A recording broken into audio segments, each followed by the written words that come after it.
think what we did see in Zambia was the sale of one asset. Interesting for us was money coming out of the Middle East, so a totally new entrant into the mining sector. And then also the settlement of a dispute between one of the large operators and the government. And so, between those two, I think we've seen an improved political situation has led to an improved production in Zambia. This year, in almost all of the corporate activity, we've seen real participation from Middle East players, and I expect that to accelerate going forward as well. The other new players are things like contractors. Contractors themselves are moving into that ownership part of the value chain, and that makes complete sense, particularly if you have a skill at something like underground mining, and that underground mining potentially differentiates you from some of the producers today who are effectively outsourcing that, and there's a skill shortage. So we've seen contractors getting actively involved in the purchase of assets, and a recent example of that is JCHX buying Lubambe in Zambia.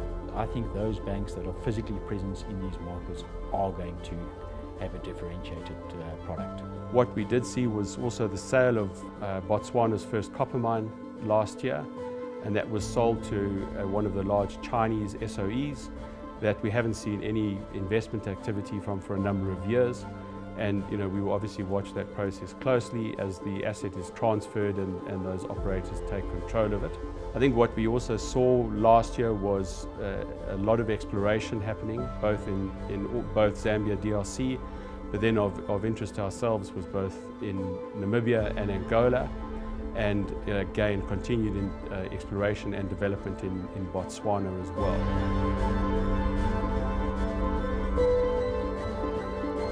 Some of you would remember last year we were talking about carbon-intensive producers, things like coal mines, diversifying their portfolios and potentially looking at other assets, things like copper or lithium or cobalt.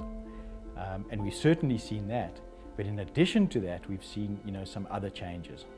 The first change I'd say is a broadening of what people consider to be important or strategic. So it used to be critical minerals for energy transition.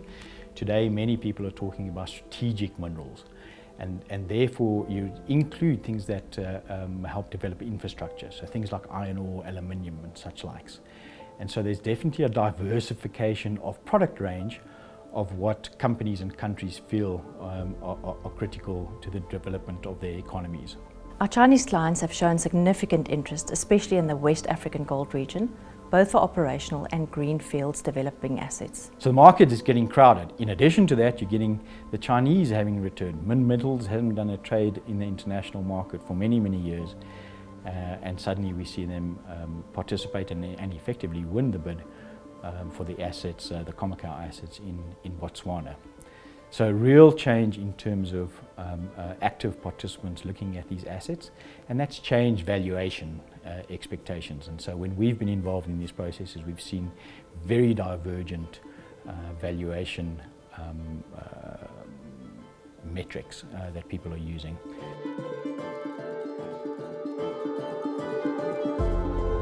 An interesting trend that we've seen in the last few years in the mining supplier space is that geopolitics is playing a much bigger role in how mining equipment and services are being sold into Africa and how they are financed. The outlook for 2024 remains uncertain, and we expect the heightened geopolitical risk to remain as a result of the wars and many countries holding general elections this year.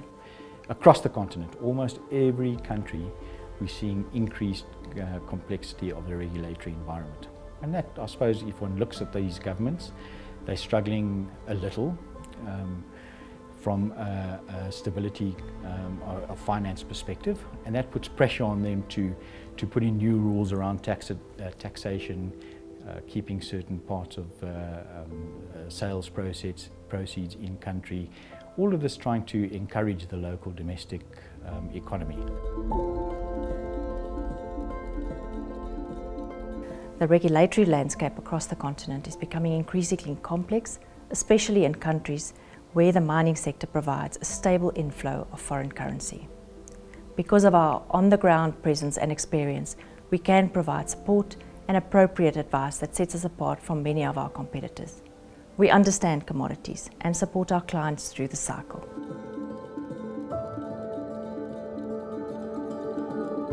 The energy transition is driving demand for mining equipment and services. And we're also seeing recently that there is a lot more competition between the different regions of manufacturing, so Europe, North America, Asia. Many of our clients are at the forefront of sustainability initiatives, and we are very pleased to be supporting several of them as they look to put in renewable energy to diversify their energy source and move to a more sustainable and clean future. So we're working with our mining supplier clients and their customers to tap into this source of finance. And it's been particularly beneficial when it comes to the smaller players, such as the junior mining companies and the smaller mining contractors, which otherwise wouldn't be as bankable. So this is the great opportunity that we're looking to tap into going forward. One of the things that distinguishes our mining supplier clients from the mining companies is that they tend to have a much broader footprint in Africa. Whereas the mining companies are often concentrated in certain countries where their respective commodities are being produced, the mining suppliers really tend to operate across the continent, either directly through their subsidiaries or through the dealers through which they sell equipment.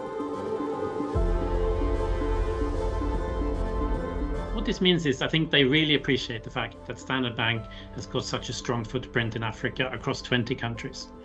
And this means that we can supply them with working capital finance locally, foreign exchange. We have a good understanding of the markets in which they operate. And most importantly, it means that a lot of the time, the customers that they sell to are also clients of Standard Bank, and that's a great synergy.